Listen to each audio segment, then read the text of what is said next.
श्री शिवाय नमस्तु भयम।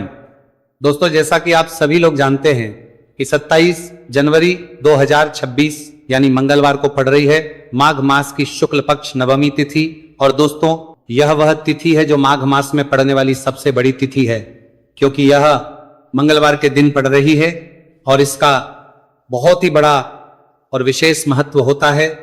पूज्य गुरु जी ने कहा है कि अगर कभी भी मौका लग जाए और माघ महीने की नवमी तिथि मंगलवार को पड़ जाए तो आप लोगों को एक छुटकी काला तिल वाला उपाय तो अवश्य ही करना चाहिए। इन दोनों का संयोग बहुत ही कम आता है। इसी के साथ में गुरु जी ने अपनी शिव पुराण कथा में बताया है कि इस दिन आपको एक छुटकी काला तिल वाला उपाय तो आपको अवश्य ही करना चाहिए, क्योंकि ऐसा दिन पूरे साल में सिर्फ एक ही बार आता है।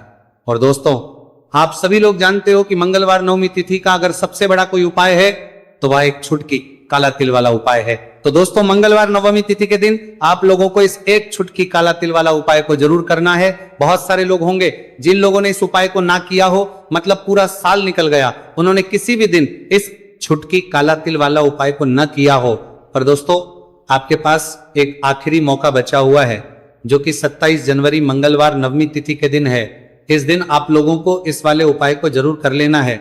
भले ही आपने पूरे महीने भर इस उपाय को न किया हो, पर अगर आपने इस महीने के मंगलवार नवमी तिथि के दिन अगर इस वाले उपाय को कर लिया तो आपको इस उपाय को करने का वह फल मिलेगा जिसकी आपने कभी कल्पना भी नहीं करी होगी। इसीलिए आप लोग इस वाले उपाय को एक बार जरूर कर लेना है, ताकि आप लोगों के हाथ से यह मौका ना जा सके और आपको इस उपाय को करने का फल मिल सके। दोस्तों, यह उपाय पंडित जी ने अपनी अभी की ही श्री शिव महापुराण की कथा में बताया है। उपाय को आज हम आपको बहुत अच्छे से समझाने वाले हैं। इस वीडियो को देखने के बाद इस उपाय को समझने के लिए आपको कोई और वीडियो को देखने की जरूरत नहीं पड़ेगी। तो चलिए दोस्तों, उपाय को शुरू करते हैं। देखिए, यह इस माघ महीने के मंगलवार नवमी तिथि के दिन यह इतना खास होता है, इतना महत्वपूर्ण होता है। देखा गया है कभी कभी बड़े बड़े पूजा पाठ अनुष्ठान से जो मनोकामना पूर्ण नहीं होते, वह माघ महीने की मंगलवार नवमी तिथि के दिन एक छोटे से उपाय करने से ही आपकी मनोकामना पूर्ण हो है। और बहुत सारे लोगों ने इस उपाय को किया भी है और उनको इस उपाय को करने का फल भी जरूर मिला है। अगर आप लोग भी इस उपाय को करना चाहते हैं तो आप इस उपाय को पहले अच्छे से समझ लेना, सुन लेना, उसके बाद करना। आपको इस उपाय का फल जरूर मिलेगा। और इस उपाय को कर लेने से आपके घर में चाहे किसी भी प्रकार की दुहक और समस्या क्यों ना चल रही हो, आपको उसका कारण भी नहीं पता है कि भाई यह समस्या किस कारण से चल रही, उसका कुछ भी कारण हो सकता है, जैसे पितृ दोष हो सकता है या किसी भी तरह का मंगल दोष भी हो सकता है। तो इस दिन आप लोगों को यह वाला उपाय कर लेना है। ये एक ऐसा उपाय है जिस उपाय को अगर किसी विशेष दिन पर किया जाए तो भाई उस विशेष दिन का जो है वो तो हमें मिलता ही मिलता है, पर हमने उस दिन पर इस उपाय को किया है तो हमें उससे भी बड़ा फल मिलता है और फल बहुत जल्दी मिलता है, क्योंकि आप इस उपाय को बहुत ही बड़े और विशेष दिन पर रहे हो। तो चलिए अब उपाय के बारे में बात करते हैं, लेकिन उससे पहले आप लोगों को यह जानना आवश्यक है कि आखिर यह उपाय किस समय करना है, किसको करना है और कैसे करना है। तो चलिए हम आगे आपको वीडियो में एक एक करके बता देते हैं। लेकिन उससे पहले अगर आप लोग हमारे चैनल पर पहली अगर बार आए हैं या फिर मेरी आवाज आज पहली बार सुन रहे हैं तो हमारे चैनल को सब्सक्राइब जरूर कर लेना और इस वीडियो को लाइक करके कमेंट बॉक्स में श्री शिवाय नमस्तु भयम ओम नमः शिवाय जरूर टाइप कर देना। तो दोस्तों, इस एक छुटकी काला तिल वाला उपाय को हमें इस मंगलवार नवमी तिथि के दिन कैसे करना है, किसको करना है, किस समय करना है और कहां पर करना है, ये सारे सवालों के जवाब आपको इस वीडियो में मिल जाएंगे।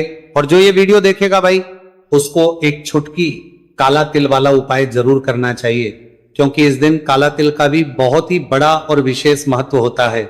और बात आ जाए एक छुटकी काला तिल वाला उपाय की, तो यह सोने पे सुहागा वाली बात हो जाती है और ये एक बहुत ही बड़ा उपाय हो जाता है इस मंगलवार नवमी तिथि का। तो अब दोस्तों, इस एक छुटकी काला तिल वाला उपाय को आखिर करना किसको है, सबसे पहले हम लोग वो बात जान लेते हैं। तो देखो, घर की जो बड़ी माताएं बहनें होती हैं, उन माताओं बहनों में से कोई भी एक बड़ी माता बहन इस वाले उपाय को कर सकती है।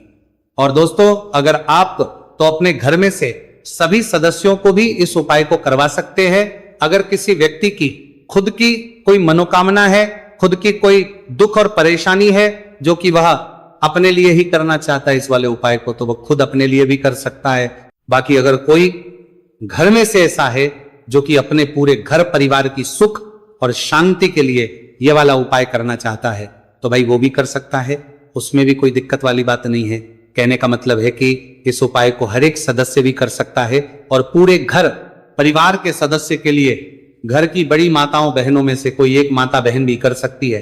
माताएं बहनें अगर घर में उपस्थित ना हो या वह यह वाला उपाय ना कर पा रही हो तो फिर घर का कोई बड़ा सदस्य भी इस एक छुटकी काला तिल वाला उपाय को कर सकता है, चाहे फिर वो पुरुष ही क्यों ना हो, उसमें कोई भी दिक्कत वाली बात नहीं है। उसके बाद में दोस्तों जो अगला प्रश्न निकल आता है वो यह आता है इस उपाय को लेकर कि आखिर इस उपाय को हमें किस समय करना है, सुबह के समय करना है कि शाम के समय करना है। तो देखो इस वाले उपाय को आप लोग सुबह के समय भी कर सकते हो और शाम के समय प्रदोष काल में भी कर सकते हो।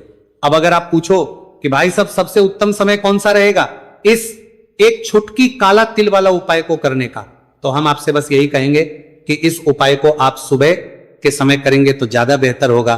बाकी अगर प्रदोष काल शाम के समय भी करेंगे तो भी अच्छा होगा, उसमें कोई भी दिक्कत वाली बात नहीं है। तो अब दोस्तों जो अगली सबसे बड़ी और महत्वपूर्ण बात आती है वो ये आती है कि सुबह अगर हम उपाय को करेंगे तो हमें कितने बजे से लेकर कितने बजे तक के बीच में करना है, और शाम के समय प्रदोष काल में करेंगे तो हमें कितने बजे से लेकर कितने बजे के बीच में करना है। तो देखो सुबह जितनी जल्दी हो सके आप उपाय को करने की कोशिश करना कि अगर किसी कारणवश लेट भी हो जाओ, थोड़ी देर भी हो जाए तो 10 या 11 बजे तक भी आप उपाय कर लेना, पर 12 बजे से ज्यादा देरी ना हो, ठीक है, इस बात का ध्यान रखना। उसके बाद में दोस्तों अगर शाम के समय प्रदोष काल की बात करें, प्रदोष काल का जो समय है होता है वो शाम के 6 बजे से शुरू हो जाता है, मतलब शाम के 6 बजे से लेकर 7 बजे के बीच का जो समय होता है यह समय प्रदोष काल का समय होता है। तो आप उपाय को 7 या 8 बजे के बीच में भी कर सकते हो, मतलब शाम के 6 बजे से रात 8 बजे के बीच में आप कभी भी इस वाले उपाय को कर सकते हो, उसमें कोई भी दिक्कत वाली बात नहीं है। देखिए यदि आपके जीवन में संकट बहुत ही अधिक चल रहे हैं, समस्याएं बहुत ही अधिक चली हो, एक एक रूप खर्च करने आपको बस ओढ़ रहा है, भूमि से जुड़ी हुई कोई भी समस्या हो या फिर आपके विवाह से जुड़ी हुई कोई भी समस्या हो या आपके व्यापार से जुड़ी हुई कोई भी समस्या हो, तो आपकी ये सारी समस्या इस मंगलवार नवमी तिथि के दिन समाप्त होने वाली है। तो चलिए दोस्तों जानते हैं उस विशेष उपाय के बारे में। देखिए इस वीडियो में हम पूज्य गुरु जी द्वारा बताए गए 3 बहुत ही चमत्कारिक उपायों के बारे में जानेंगे। देखिए ये जो उपाय है आपके जीवन से दुर्भाग्य का तो अंत करेंगे ही, साथ ही साथ यदि आपके जीवन में धन की समस्या चल रही है तो वह सभी भी आपकी समाप्त हो जाएंगी। देखिए गुरु जी ने बताया है कि जब भी मंगलवार नवमी तिथि का दिन पड़े तो हमें कर्ज मुक्ति के लिए कुछ उपाय करने चाहिए। इसी के साथ हमें धन प्राप्ति, भूमि से जुड़े कार्यों और विवाह के लिए भी उपाय करने चाहिए। तो चलिए दोस्तों जानते हैं गुरु जी द्वारा बताए गए सबसे पहले उपाय के बारे में।